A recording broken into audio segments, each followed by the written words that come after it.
Chapter 67 of A Short History of the World by H.G. Wells. The Political and Social Reconstruction of the World.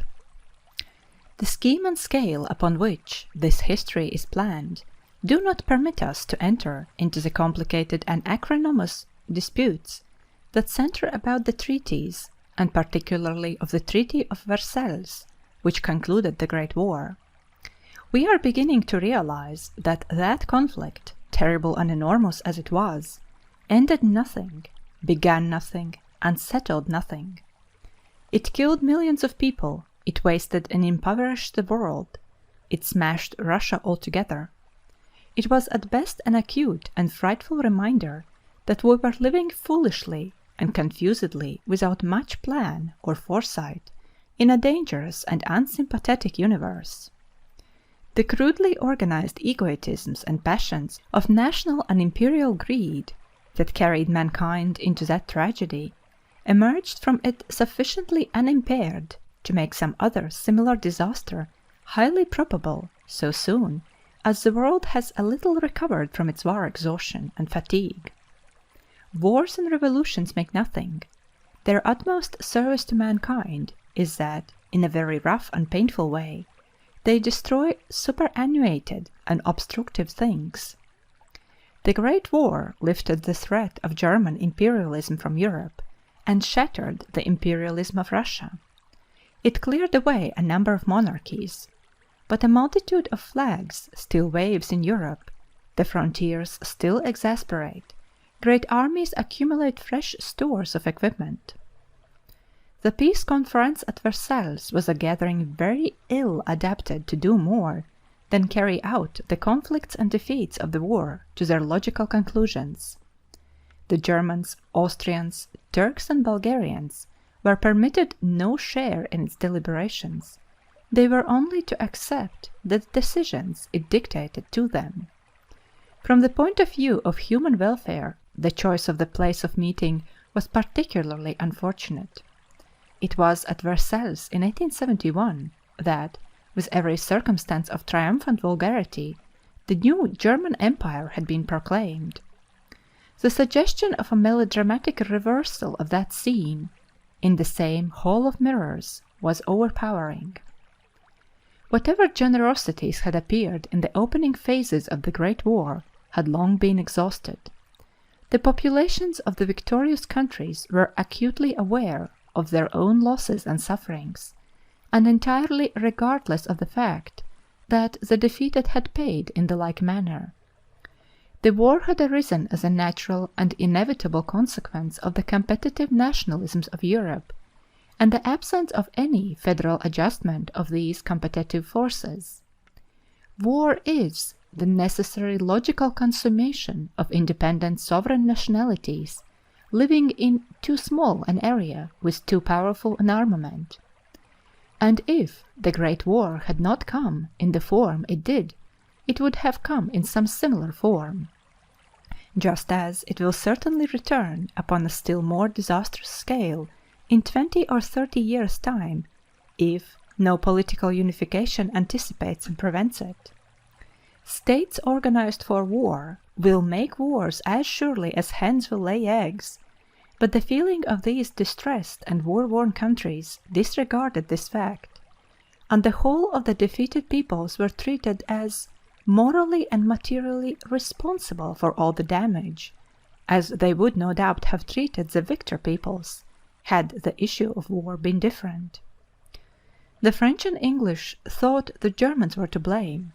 The Germans thought the Russians, French, and English were to blame, and only an intelligent minority thought that there was anything to blame in the fragmentary political constitution of Europe. The Treaty of Versailles was intended to be exemplary and vindictive. It provided tremendous penalties for the vanquished.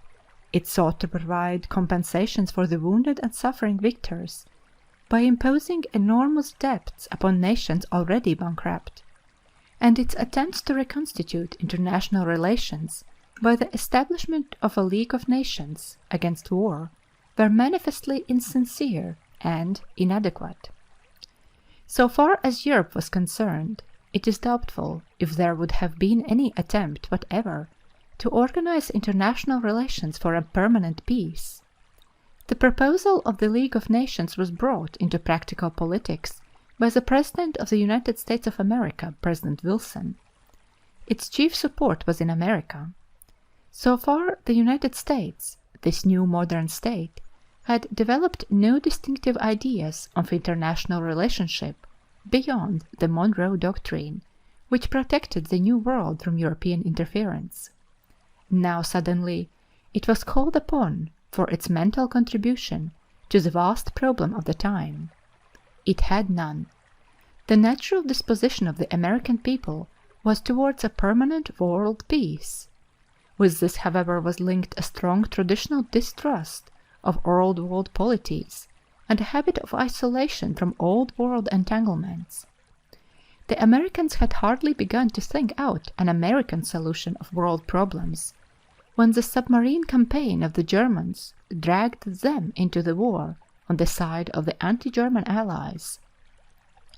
President Wilson's scheme of a League of Nations was an attempt, at short notice, to create a distinctively American world project. It was a sketchy, inadequate, and dangerous scheme.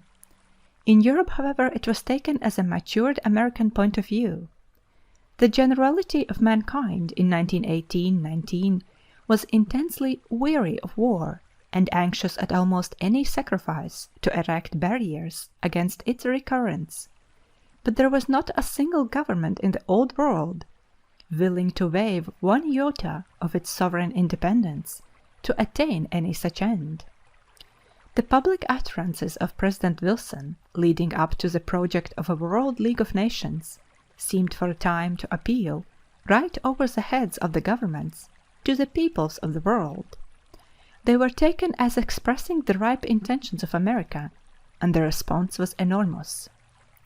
Unhappily, President Wilson had to deal with governments and not with peoples. He was a man capable of tremendous flashes of vision, and yet, when put to the test, egoistical and limited, and the great wave of enthusiasm he evoked passed and was wasted. Says Dr. Dillon in his book, The Peace Conference, Europe, when the President touched its shores, was as clay ready for the creative potter. Never before were the nations so eager to follow a Moses who would take them to the long-promised land, where wars are prohibited and blockades unknown. And to their thinking he was just that great leader.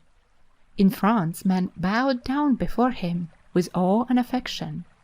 Labor leaders in Paris told me that they shed tears of joy in his presence, and that their comrades would go through fire and water to help him to realize his noble schemes. To the working classes in Italy his name was a heavenly clarion at the sound of which the earth would be renewed. The Germans regarded him and his doctrine as their sheet anchor of safety. The fearless Herr Mühlen said, if President Wilson were to address the Germans and pronounce a severe sentence upon them, they would accept it with resignation and without a murmur and set to work at once.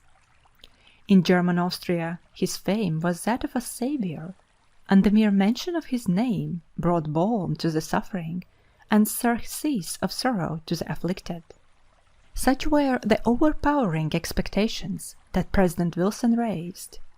How completely he disappointed them, and how weak and futile was the League of Nations he made is too long and too distressful a story to tell here. He exaggerated in his person our common human tragedy.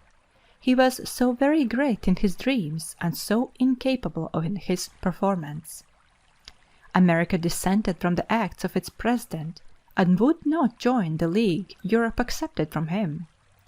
There was a slow realization on the part of the American people that it had been rushed into something for which it was totally unprepared. There was a corresponding realization on the part of Europe that America had nothing ready to give to the Old World in its extremity. Born prematurely and crippled at its birth, the League has become indeed, with its elaborate and unpractical constitution and its manifest limitations of power, a serious obstacle in the way of any effective reorganization of international relationships. The problem would be a clearer one if the League did not yet exist. Yet that worldwide blaze of enthusiasm that first welcomed the project, that readiness of men everywhere, round and about the earth, of men, that is, as distinguished from governments, for a world control of war, is a thing to be recorded with emphasis in any history. Behind the short-sighted governments that divide and mismanage human affairs, a real force for world unity and world order exists and grows. From 1918 onward, the world entered upon an age of conferences. Of these, the conference at Washington called by President Harding, 1921, has been the most successful and suggestive. Notable, too, is the Genoa Conference, 1922, for the appearance of German and Russian delegates at its deliberations. We will not discuss this long procession of conferences and tentatives in any detail. It becomes more and more clearly manifest that the huge work of reconstruction has to be done by mankind if a crescendo of such convulsions and world massacres as that of the Great War is to be averted. No such hasty improvisation as the League of Nations, no patched-up system of conferences between this group of states and that, which change nothing with an air of settled everything, will meet the complex political needs of the new age that lies before us. A systematic development and a systematic application of the sciences of human relationship, of personal and group psychology, of financial and economic science and of education, sciences still only in their infancy, is required. Narrow and obsolete, dead and dying moral and political ideas have to be replaced by a clearer and a simpler conception of the common origins and destinies of our kind. But if the dangers, confusions, and disasters that crowd upon man in these days are enormous beyond any experience of the past, it is because science has brought him such powers as he never had before, and the scientific method of fearless thought, exhaustively lucid statement, and exhaustively criticized planning, which has given him these as yet uncontrollable powers, gives him also the hope of controlling these powers. Man is still only adolescent. His troubles are not the troubles of senility and exhaustion, but of increasing and still undisciplined strength. When we look at all history as one process, as we have been doing in this book, when we see the steadfast upward struggle of life towards vision and control, then we see, in their true proportions, the hopes and dangers of the present time. As yet we are hardly in the earliest dawn of human greatness, but in the beauty of flower and sunset, in the happy and perfect moments of young animals, and in the delight of 10,000 various landscapes, we have some intimations of what life can do for us. And in some few works of plastic and pictorial art, in some great music, in a few noble buildings and happy gardens, we have an intimation of what the human will can do with material possibilities. We have dreams. We have at present undisciplined but ever-increasing power. Can we doubt that presently our race will more than realize our boldest imaginations, that it will achieve unity and peace, that it will live, the children of our blood and lives will live, in a world made more splendid and lovely than any palace or garden that we know, going on from strength to strength in an ever-widening circle of adventure and achievement. What man has done, the little triumphs of his present state, and all this history we have told, form but the prelude to the things that man has got to do. End of chapter 67.